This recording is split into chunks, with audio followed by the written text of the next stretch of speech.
Ants, bees, and rain are not the only things that can put a damper on your summer picnic or barbecue. For more than 12 million Americans, food allergies can also ruin all the fun.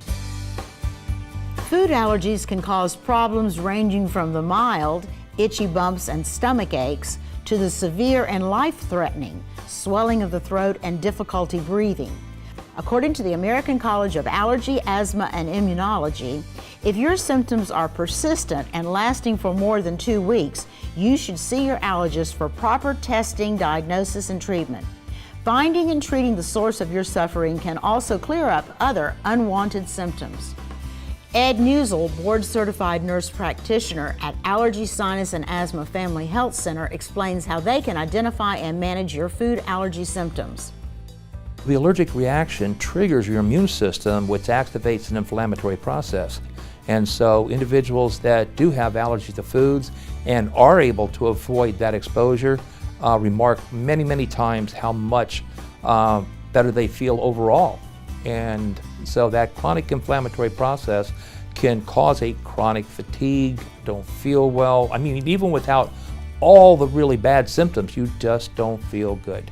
When we're talking about patients that wake up in the morning and they seem to have symptoms that they didn't have earlier, you also want to suspect the possibility of a food-related trigger, because not all symptoms occur immediately after the exposure.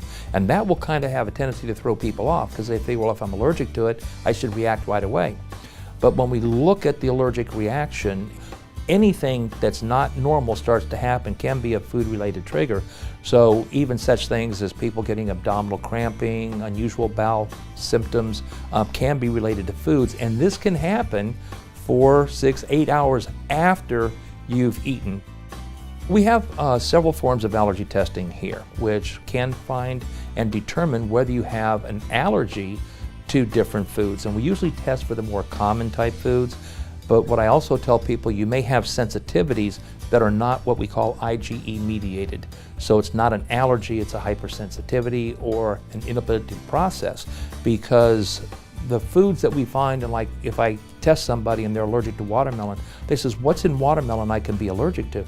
And it's not the watermelon you're allergic to, it's the protein that's watermelon. And people that think that milk is an allergy can be, but doesn't necessarily have to be. You can have an intolerance to where you lack a certain enzyme to break down those parts in the milk.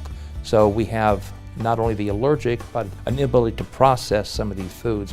So when we look at food allergies, I mean, they can be mild, but they can be severe, and it doesn't take much. What I typically tell people, I say, well, if somebody gave you a cup of battery acid, would you drink it? And of course everybody says no. And I says, well, would you just take a sip? And I let them know that it's not always a lot of exposure.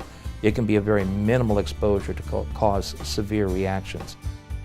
To get in touch with Ed Neuzil and the staff at Allergy Sinus and Asthma Family Health Center, just click the Summer Food Allergies tab on our homepage, yourhometownhealth.com.